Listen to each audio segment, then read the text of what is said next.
Good evening, children. Welcome to another learning session in biology. In my previous video, I had started with lesson number 9, Animal Kingdom. There I explained in the beginning, the introductory part, how animals all over the world, they can be categorized into two broad groups, the chordates and the non-chordates. And the mere difference is presence or absence of a structure called notochord, right? This is formed on the dorsal surface during embryonic development in some animals, all right? When this structure is present in some stages, we call them chordates, and the same notochord, when it is absent, we call the group as non-chordata, all right? So previous video I had explained the category of non-chordates, and here I explained 10 phylum under the group non-chordata.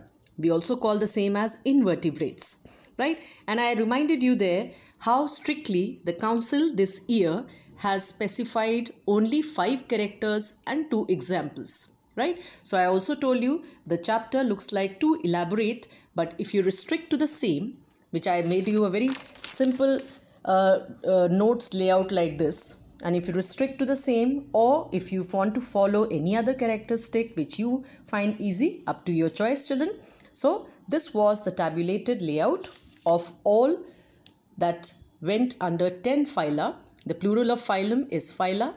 So 10 phylum with the characteristics and 2 examples under the same. I finished last time with the heading phylum Hemichordata. So today we will be starting with the other category, that is the chordata. As I told you, children, here the animals, they possess notochord in some stages of their life, and thus we call them as chordates. The same phylum here can be subdivided into some various subphyla. Let's see the broader explanation. The same we are going to discuss everything in detail, and here the council has said 3 characteristics plus 2 examples. That means 3 characteristics and 2 examples will include the various classes only. That means they will be including chondrichthyes, osteichthyes, amphibia, reptilia, aves and mammalia. So children, your idea of understanding should be very clear-cut and crystal clear that here they have specified 5 characteristics plus 2 examples, whereas here in the group chordata, under the classes you have to study only 3 characteristics plus 2 examples. But wherever it is the subphylum, we'll keep it to 5 characteristics only. So let us start, children. The second part of this chapter, that is phylum chordata. The term chorda means rod or a ring-like structure. So why do we call this as that is determined from the word chorda? Here the notochord which is present is dorsal, flexible, firm and solid structure that extends all along the body length and supports the body. The notochord may be present throughout the life or during early embryonic life, or may be replaced by a vertebral column. So there are 3 possibilities, children. Number 1, the notochord may be present throughout the life, right? Here the other category is where it can be present during embryonic life, that is in the young stages of life history, and later on it can be replaced by a vertebral column. 2 more terms I'll introduce, children, before we start with the hierarchy of explanation. There's another word we call as nerve cord. Notochord, you have understood, is a dorsal flexible structure. The same word on category of which, based on the category of which we divide animals into chordates and non-chordates. Nerve cord. This is a dorsal hollow structure which is differentiated into brain and spinal cord. So that means this assembly includes brain and spinal cord together. Then, coming to the third characteristic, 3 basic chordate features include these: presence of notochord, nerve cord and paired pharyngeal gill slits, right? These are present during some time in the life cycle of the animal. So when these three basic characteristics are present in any animal, they represent the chordate features. So if we add two more, that will complete with our requirement of syllabus. That includes 5. So the other two characteristics in chordates include hemoglobin as the respiratory pigment and heart lies ventral to the alimentary canal. So here I have written at one place 5 characteristics of the chordates. And here the first 3 are the basic 3 characteristics that are common to all chordates. Look at this classification. This will explain the entire layout. The phylum Chordata can be subdivided into 3 subphyla. The first is called as Tunicata or Urochordata, second called Cephalochordata, and the third is called as Craniata or Vertebrata. So why are these different from each other? The phylum is one, but the subphyla, they are different because here notochord is present only in larval tail. Here the notochord from head to tail is present throughout life. So here in the larval tail, here it is throughout life, and here notochord is replaced by vertebral column. So naturally there is one major difference, and that is why the need arose to place them into subphyla. Then further now, the category Vertebrata, that is Craniata, this can be further classified into 2 groups, and the groups are Agnatha and Gnathostomata, right? Agnatha and Gnathostomata. Here A means without. So what do they lack? They are without jaws, and here they bear jaws. So one major difference again, and that is why 2 separate groups were created. Then under the group Agnatha, which lack jaws, comes only one class, that is class Cyclostomata, and here presence of suctorial mouth parts are present. Suctorial means sucking mouth parts can be seen. Alright, when we come to the group Gnathostomata, which bear the jaws, here we can sub-classify them into superclass. See, before the class comes superclass. Here there was no need, but here there are 2 superclasses, Pisces and Tetrapoda. Pisces bears fins. So this is the class, superclass, which includes the fishes all around the world. Whereas Tetrapoda, tetra means 4, poda means feet. So here all the representatives, they bear limbs. Alright. So further, if we go down to the last level of hierarchy, we sum up at the class. So this you have already studied, only one class directly, there is no superclass. But here under superclass Pisces comes 2 classes, Chondrichthyes, also called as cartilaginous fishes, and Osteichthyes or the bony fishes. And coming under Tetrapoda, there are 4 classes to understand. When Pisces is over here, then there are remaining 4, Amphibia, Reptilia, Aves and Mammalia. So I repeat children, here we have completed the classification chordata on a broader note. The same you will please write it like this, and it will be easier to sum what you are going to study. Alright, so 3 characteristics here, the basic characteristics I explained. I added 2 more so that the normal number of 5 characteristics should be restored as per the council.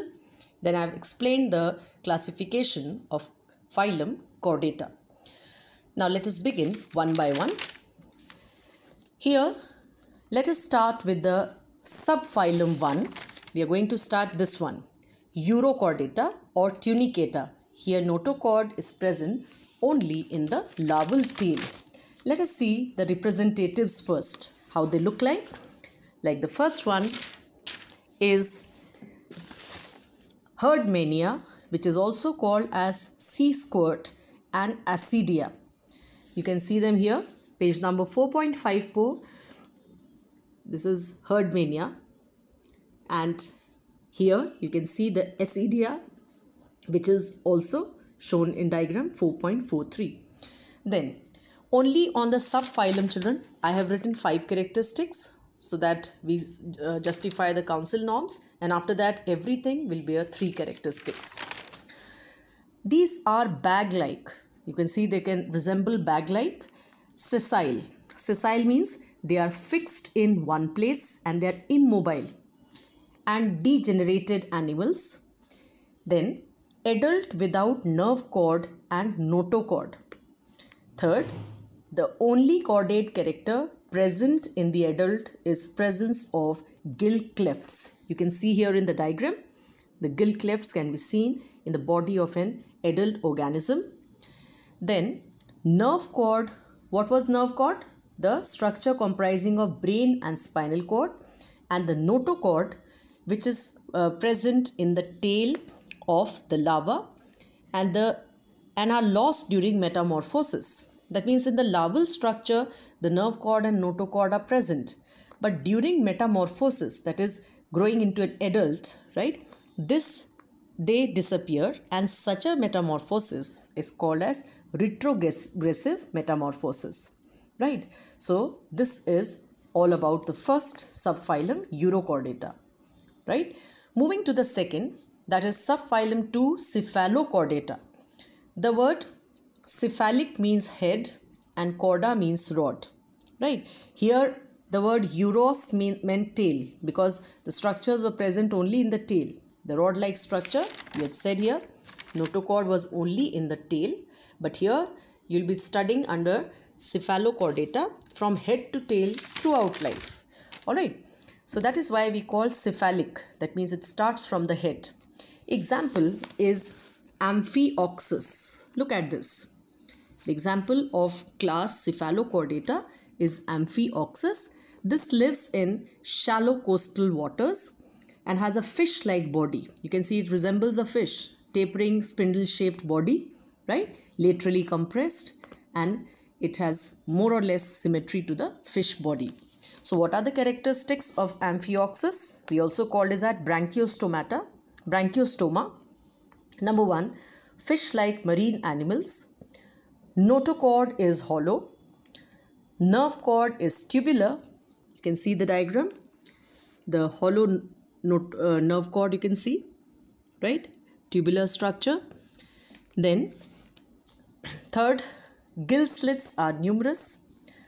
Tail persists throughout life and bears caudal fins, right?